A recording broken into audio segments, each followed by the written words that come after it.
your attention? Okay, everyone, can you please remain standing for the procession of colors by the Military Honor Guard from Fort Dix, New Jersey, followed by the Scouts of Troop 31.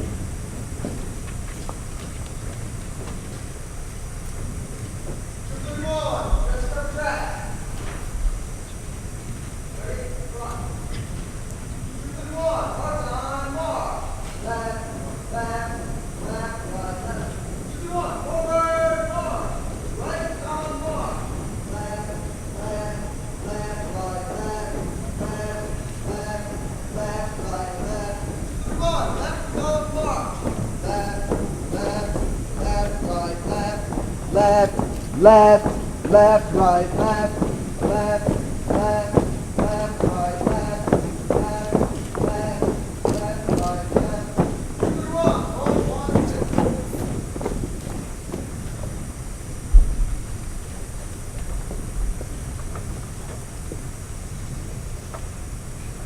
All right, Scouts salute. Non-scouts, put your hands over your heart.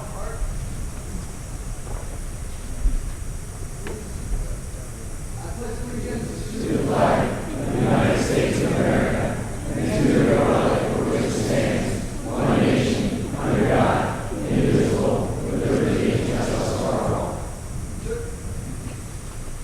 Adults can be seated. Scouts, Scout sign. Scout up. I will do my best to do my duty, to guide my country, to obey the Scout law, to outlive evil at all times, to keep myself physically strong, mentally awake, and morally straight. Scout law. Scout is trustworthy, loyal, helpful, friendly, courteous, kind, and immediate, cheerful, brave, and forever. 2. Scout stay seated.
Good evening. My name is Ben Schenk, and I'm the Senior Patrol Leader of Troop 31. It's great to see that there are so many people here to honor our Scoutmaster, Mr. Coe. Even though we all have different interests and busy schedules, the fact that you're all here makes me think it's certain that we all share one thing in common: our admiration of a man who has dedicated his life in the service of scouting and his country. That man is Mr. Coe. Mr. Coe, we want to give you the welcome home and the recognition that you never got when you returned home from Vietnam.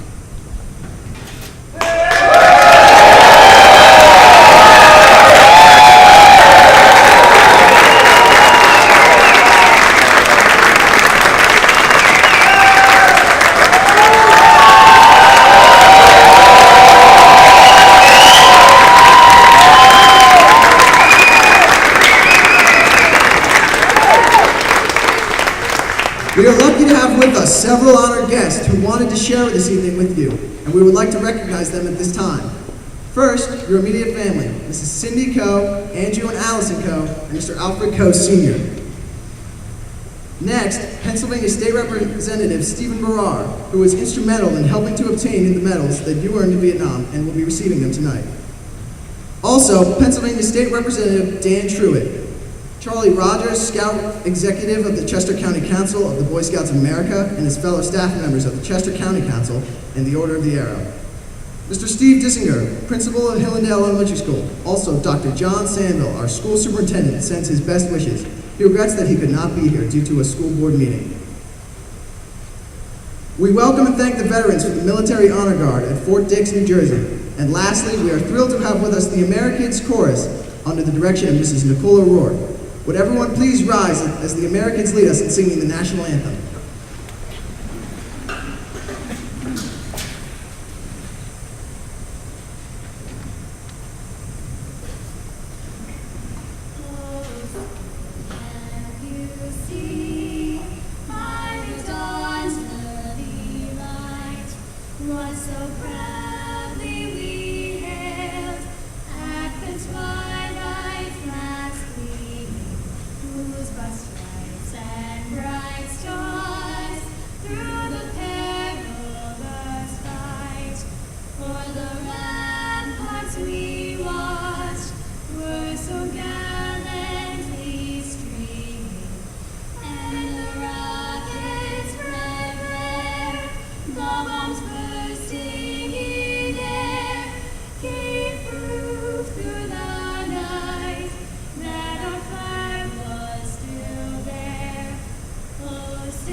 Can you please be seated?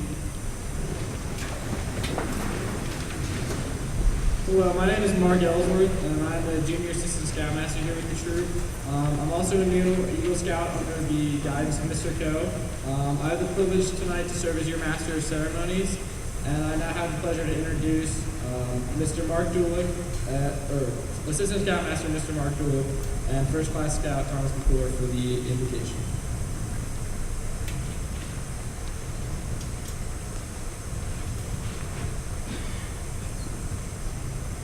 Let us bow our heads in prayer. Almighty God, we are here today to pay tribute to Mr. Coe for his bravery and courage in serving our country in the Vietnam War. In honoring Mr. Coe, we also honor all the brave men and women, living and deceased, who have served their country in the armed forces. Accept our thanksgiving for their sacrifices and the sacrifices of their families, which have purchased for us a free land. Cause us never to take for granted their devotion to liberty. Keep our memories alive with gratitude and our gratitude alive with our faithfulness to the principles which have made our nation great. Grant, we pray, joy and fulfillment to those still living, and for those who are at rest, grant your peace. We ask this in your holy name. Amen.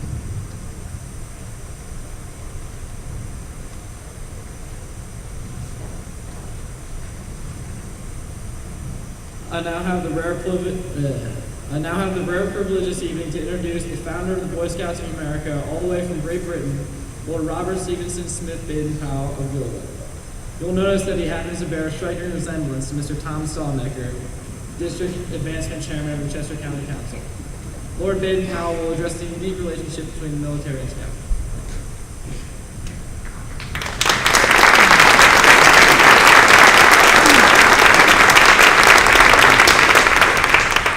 Good evening. For those of you who don't know me, my full name is Lord Robert Stevenson Smythe Baden-Powell of Gilda. When I'm with Scouts like you, I'm glad to be called BP. I founded the Scouting movement a little over 100 years ago. Like Ray Coe, I was in the military before I became a Scout leader. For 32 years, I lived the military life. I returned to England from the Boer War in South Africa and leading the defense during the siege of Mafeking for 218 days. I was appalled at the state of youth in Britain. 60% of the would-be recruits for the Army failed the undemanding medical tests. There was a decrease in the active participation in sports and a great increase in spectatoritis. The life led by the average city dweller was inherently unhealthy, not just physically, but spiritually and mentally too. The schools were neglecting the boys' physical and moral development while concentrating exclusively on the 3 R's. As part of my responsibilities as Inspector General of the Cavalry, I had the opportunity to act as the inspecting officer for a review of the Boys Brigade on the occasion of their 21st birthday. The Boys Brigade was only one of several organizations trying to improve the morals, manners, and discipline of these lads. The performance of the 7,000 youth carrying their heads erect and marching in almost perfect step was most impressive. It was clear to me that boys would come eagerly, in the thousands, of their own accord to be trained where the training had attractions for them. At the same time, the program bothered me. The marching, the drilling, the military uniforms, the imitation arms, the military aspects of the bands. Even in my training of the Army, I had moved further and further away from formal drill to a program for developing individual pluck, intelligence, initiative, and the spirit of adventure. As the boys marched off the field, I turned to the founder of the Boys Brigade, William Smith, and congratulated him on the turnout. I added that the brigade would have 10 times the members if it had more variety and attraction in training. He agreed and challenged me to develop such a program. He specifically suggested that I develop a boys' version of my small book, Aids to Scouting for NCOs and Men, that I'd written for training military men in the art of scouting. Another friend of mine, General Allenby, told me a story of coming home one day to find his young son and his son's governess up in a tree. When he inquired what they were doing, the governess explained that she was teaching him scouting in accordance with Aids to Scouting. It had been one of her textbooks at Miss Charlotte Mason's Teachers Training College, where she had trained as a governess. She said the practice of observation and deduction is a vital point in modern education, and Baden-Powell's Small Volume is the best book on the subject. I frequently receive letters from various youth organizations and boys and girls asking for advice. Clearly, being the hero of Hongliang, it gave me great appeal to these youth. I always held up the virtues that I had learned in my youth. Many times I wondered about the unexpected, unearned, and unsought notoriety accustomed to me by the defense of Hongliang as it had been thrust upon me. Could there be some higher purpose underlying it? Was it a call to me? Could it be utilized to some good end? If so, how could I do that? Self-reliance, courage, and chivalry make the best citizens in a peaceful community. None of these essential qualities were being taught in the schools. I put together some ideas about a scheme of scouting for boys and sent them to some friends for their opinions. The reactions were very encouraging. I began work to create the first book for a new program. While the Aids to Scouting had been a book for training soldiers for war, using scouting skills, this new book was to be a program for training boys for peace and good citizenship. It had to be a program that was challenging and satisfying to the boys, and it had to be fun. I could use the games and the practices from the old book, and certainly the activities of tracking and stalking. I borrowed ideas from the methods of training boys for manhood from primitive peoples like the Zulus and the Polynesians, the Australian Aborigines, and American Indians. Many ideas came from the days of chivalry, when knights trained their squires to be pages and later to be knights themselves. As the new book, Scouting for Boys, started to come together, I wanted to test the ideas in the field.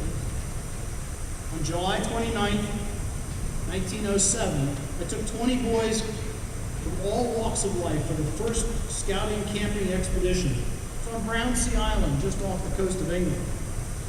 For 10 days, these boys camped together in the outdoors. They played games, learned skills, and heard stories. When the boys returned home, they had been changed forever by the experience. They had greater confidence, greater self-reliance, and a host of new skills. The camp at Brownsea Island was a great success. It convinced me of the value of scouting for boys. I was sure that scouting could teach boys greater self-reliance, would guide them to grow into better men, and that would help my country become a better nation. Shortly after Brownsea Island, my new book, Scouting for Boys, was published. Soon, boys were forming their own patrols and setting off on camping adventures. But many of them had no adult leaders and no clear plan of action. Realizing that something would have to be done, I retired from the Army so that I could give my full time to organizing the Boy Scouts. Soon, all over England, Canada, Australia, and many other nations of the British Empire, boys were forming scout troops. In 1909, an American businessman named William D. Boyce got lost in London, and he was helped to his destination by one of those early scouts. The boy refused a tip, saying, "A scout does not accept tips for doing a good turn."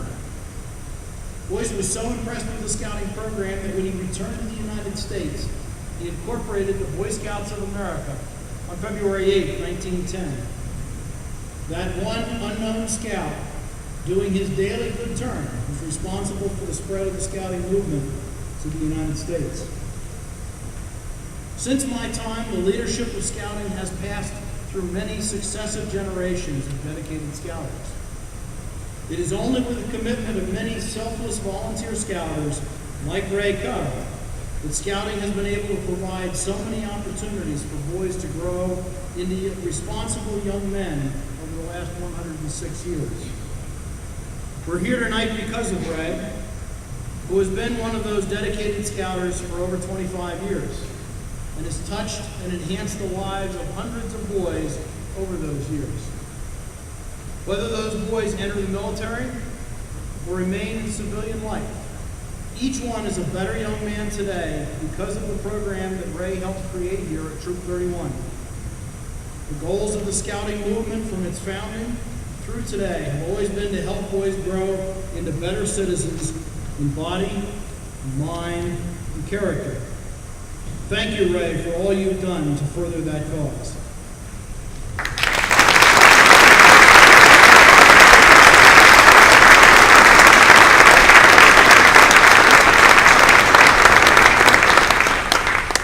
Thank you again, Lord Baden-Powell.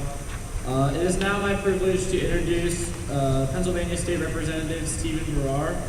Representative Barrar is a longtime friend of Troop 31 and Mr. Coe. We're very glad to have him here this evening.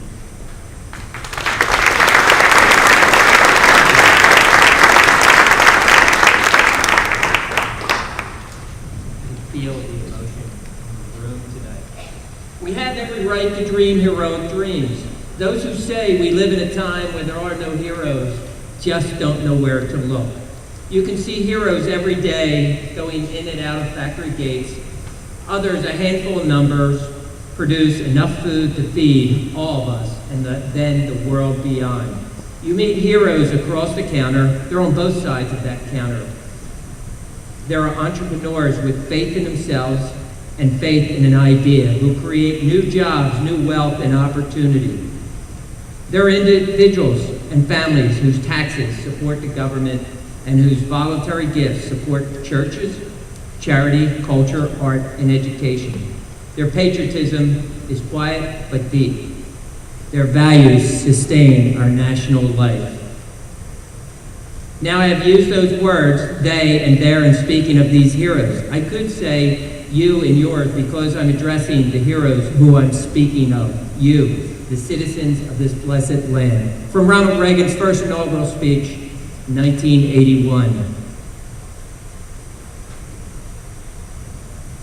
Tonight it is my pleasure to honor Ray Coe for his service to our country in the Army and in the Boy Scouts as a Scoutmaster. His heroism, support of others, and desire to continue improving his community. He's a true role model for all to look up to. Ray has received the Purple Heart already, but he has been owed several number of awards commending his heroism during the service in Vietnam. He spent 13 months in Vietnam, which was spread across 3 cavalry units. He advanced each unit going from a E1, a private, to an E5, equivalent to a sergeant. It was for heroism in connection with military operations against a hostile force that he will receive the Army Commendation Medal with the V device for valor. First Class Coe distinguished himself with his heroic actions on August 23, 1970, while serving with Troop A, 3rd Squadron, 4th Cavalry in Vietnam. Troop A was involved in a reconnaissance operation which the lead vehicle detonated an enemy mine, which initiated an enemy attack. Even though he was injured in the blast, Private Coe helped move a wounded comrade from the vehicle despite being exposed to hostile fire. His bravery and devotion to duty demonstrated through his actions contributed immeasurably to his fellow soldiers surviving. He will also receive a Bronze Star, which is the 4th highest individual award in the military, and the National Defense Medal, which is presented to service members who served honorably when a national emergency has been declared during a time of war or conflict. Ray will also receive the Vietnam Service Medal, which includes 3 Bronze Campaign Stars for participation in campaigns in Vietnam. Ray will receive the Combat Infantry Badge First Award, which is presented to those who personally fought in active ground combat while assigned as a member of either infantry, ranger, or special forces unit of brigade size or smaller after December 6, 1941. Just as Ray displayed heroism during his time in the Army, he shows it through his involvement with the Boy Scouts. Since 2007, Ray and his wife shared in leadership of a small special needs unit, PAC 323. He is also the Scoutmaster of Chad's Ford Troop 31 for 25 years. The dedication and mentorship he shows to the Scouts have had a great impact on their lives. While he may not have pulled any of them to physical safety as he did his comrades in the Army, you will hear how he was a hero in their lives later this evening. They will share how he supported them, and Ray's next award relates to his devotion to supporting others because he provided direct combat support to Vietnam armed forces, and for more than 6 months while serving outside of Vietnam. Ray also earned the Vietnam Campaign Medal as he supported his fellow servicemen and women during their time of need. He has also supported the Scouts through his admirable depth of involvement with Boy Scouting. His involvement goes far beyond the father's service to his son's pack. In addition to Ray serving after his son earned his Eagle Award. He was a Chester County Provisional Scoutmaster for Camp Horseshoe and Science Camp. He was the Council Camp Master for 6 years and a Vigil Honor member of the Octorara Lodge 22 of the Order of the Arrow. And he has served just about every position there is in Scouting. Those positions commanded time and willingness to learn, but that didn't scare Ray away. He has always been committed to learning. Ray carried that dedication to learning and higher achievement into the Boy Scouts.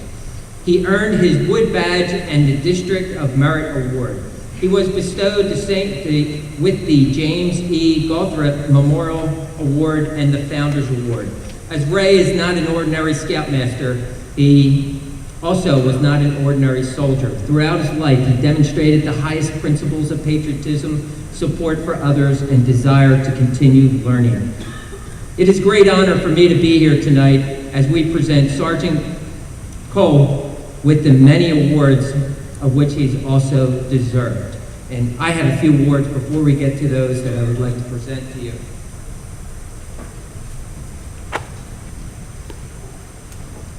For this special occasion, we've had a Pennsylvania state flag flown over the Capitol in your honor, and I'd like to read that to you before we present that. Why don't you come up here with me?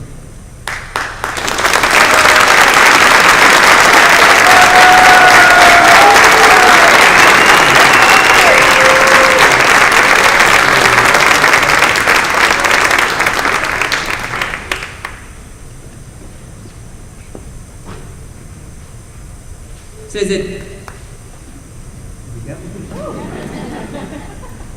Upside down.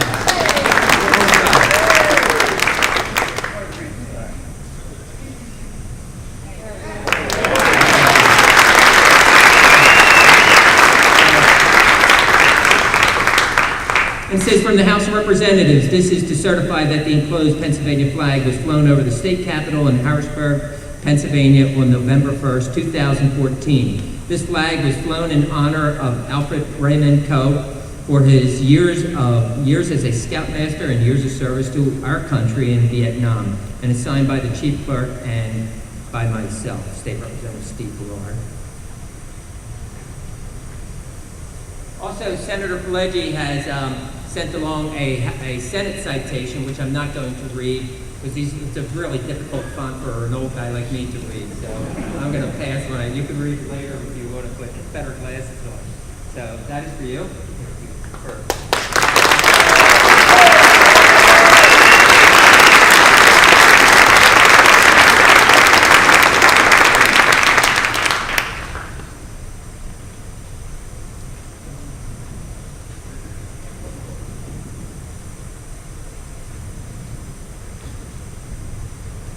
We also have a House citation that I just want to read a tiny part of it for you. It says, whereas the House of Representatives of Pennsylvania is always pleased to celebrate those individuals who through service to our country uphold the principles and traditions set forth by the forefathers of this great nation. Whereas Alfred Raymond Coe, Jr. is being honored during a military medal ceremony, which is being held on December 1st, 2014. Now, therefore, the House of Representatives of the Commonwealth of Pennsylvania pays tribute to Raymond Coe, Jr. upon his richly deserved recognition, expresses deep appreciation and respect for a job well done, and offers best wishes for every future success and happiness, and wishes you a great welcome home.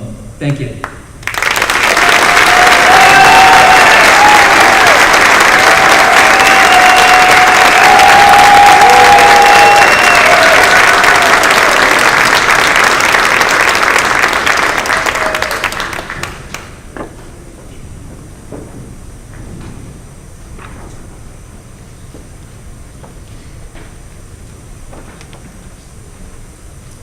Thank you again, Representative Brewer. I'd now like to welcome up Mr. Charlie Rogers, Chester County Council Scout Executive and an enthusiastic supporter of Mr. Coe.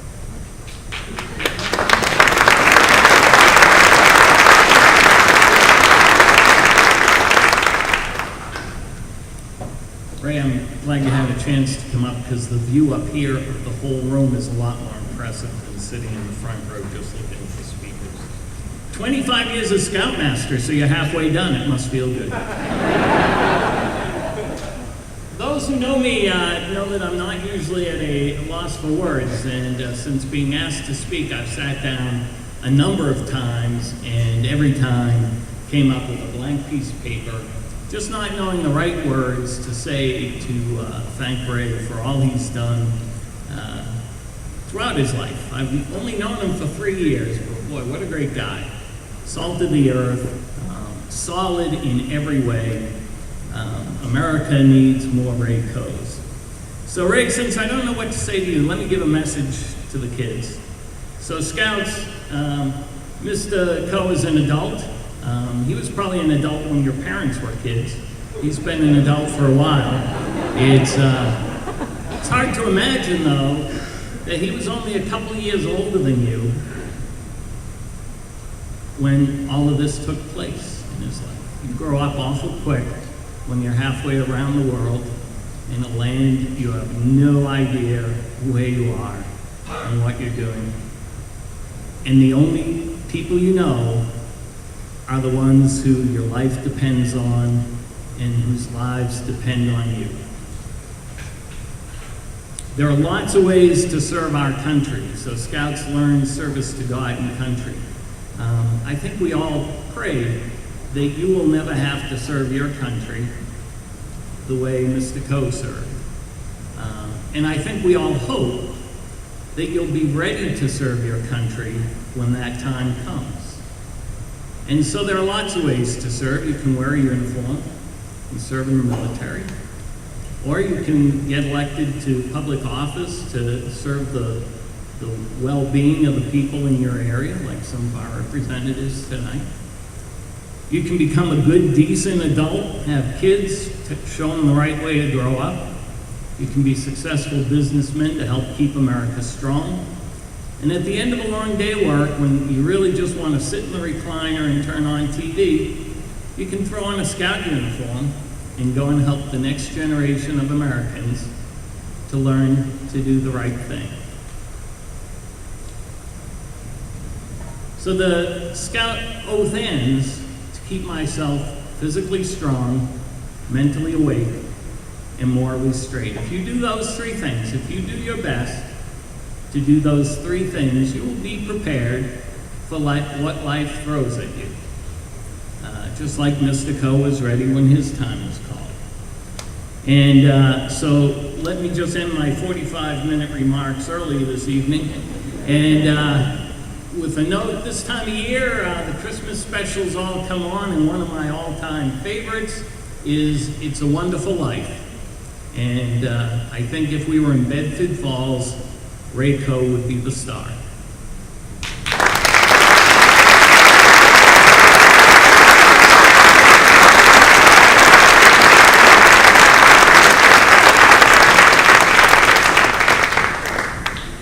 Thank you, Mr. Rogers. Our next speaker this evening is our Troops Committee Chairman, Mr. Maxwell. Mr. Maxwell and Mr. Coe go back for many years back to when Mr. Maxwell first served as our committee chairman when his oldest son, Michael, was in the troop.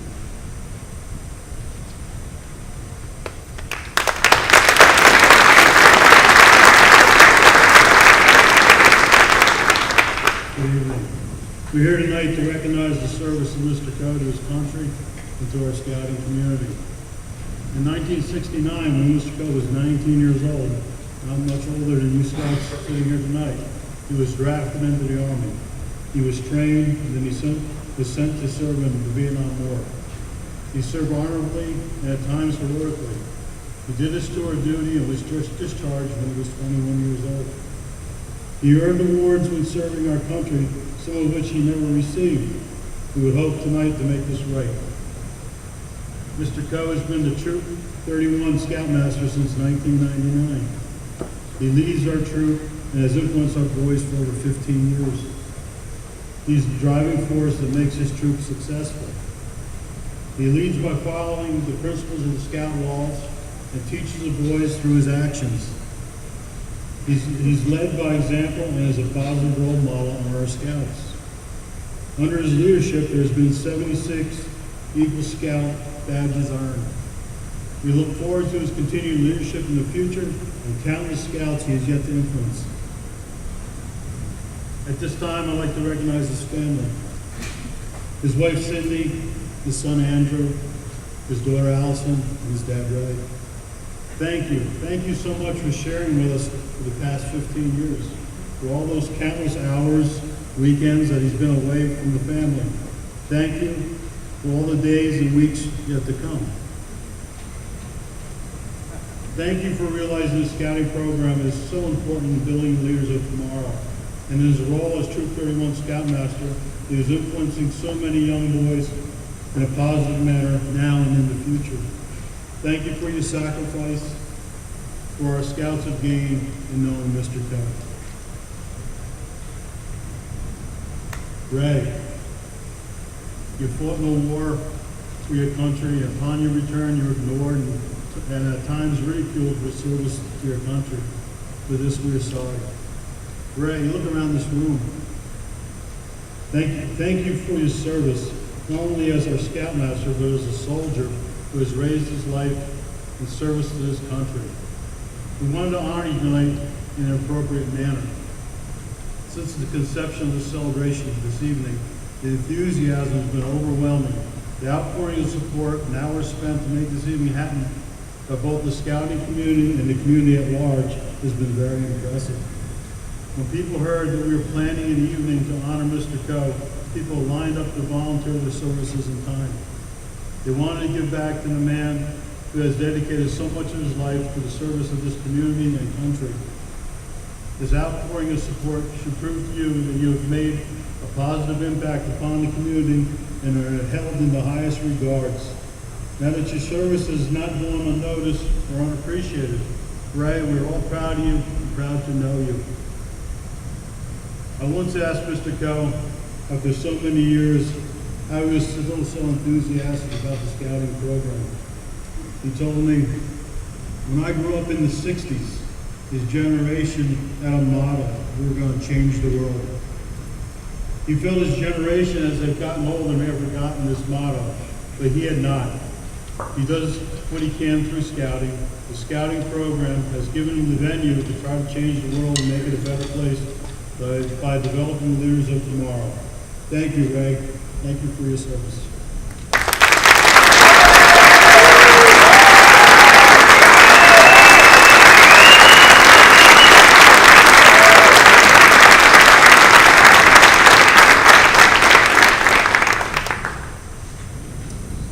Now we'd like to hear once more from the Americans chorus, directed by Mrs. O'Rourke. They will be singing the inspirational song, Thank You, Soldier.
Thank you, Americans, again. That was fantastic.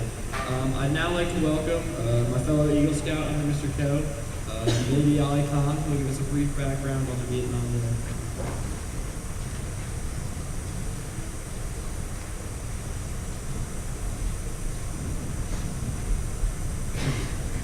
This small presentation is not meant to give you all of the information on the Vietnam conflict, as time does not allow. It will, however, fill you in on the basics of the U.S. involvement for those who do not know, and explain the part that Mr. Coe played in the conflict. The Vietnam campaign for the U.S. started in 1961 after South Vietnam signed a military and economic treaty with the United States against the North Vietnamese communists, known to many as the Viet Cong. By 1962, the number of U.S. military personnel in Vietnam reached a total of 9,000. In 1965, the number of U.S. military personnel reached hundreds of thousands. 2/3 of these soldiers were volunteers. The United States Army followed a policy of attrition, aiming to kill as many Viet Cong as possible without taking territory. In 1962, the U.S. began Operation Ranch Hand. The operation involved spraying large amounts of herbicides over the jungles of South Vietnam. These herbicides were given code names such as Agent Orange. The fact that many, if not all, of these chemicals were reported to have adversely affected the health of many veterans of Vietnam is very concerning, as contact with the substances was virtually inevitable. The Cambodian incursion in 1970 was an attack on Viet Cong hideouts in unpopulated areas of neutral Cambodia. The 3rd Squadron of the 4th Cavalry Regiment was stationed in Cu Chi, northwest of Saigon, and was active near Cambodia, but after the incursion. This was the unit to which Mr. Coe was first assigned. In 1970, Mr. Coe was transferred to the 11th Armored Cavalry Division, dubbed the Black Horse Regiment. It was with this unit that Mr. Coe earned his Army Commendation Medal while headquartered in Viet Nam. In February of 1971, Mr. Coe was again transferred to another regiment, this time the 3rd Squadron of the 5th Cavalry, called the Black Knights. It was with this unit that he earned his Purple Heart while his unit was headquartered in Dong Hai. Mr. Coe extended his service in Vietnam by 1 month and received an early discharge from the Army. After a few more air campaigns against the Viet Cong, all warring parties agreed to a ceasefire on January 27, 1973. In March of that same year, all U.S. military personnel left Vietnam, save for a handful of U.S. advisors and Marines protecting American installations. The United States, the war is officially over, claiming a total of 58,000 lives, with 150,000 wounded and 1,000 missing in action. When soldiers returned home from Vietnam, the country was divided. Being the 60s and 70s, many people loathed war. Because of this, many soldiers upon returning home were not given much hospitality and were in some cases insulted and mocked. With this in mind, please join me in welcoming Mr. Coe.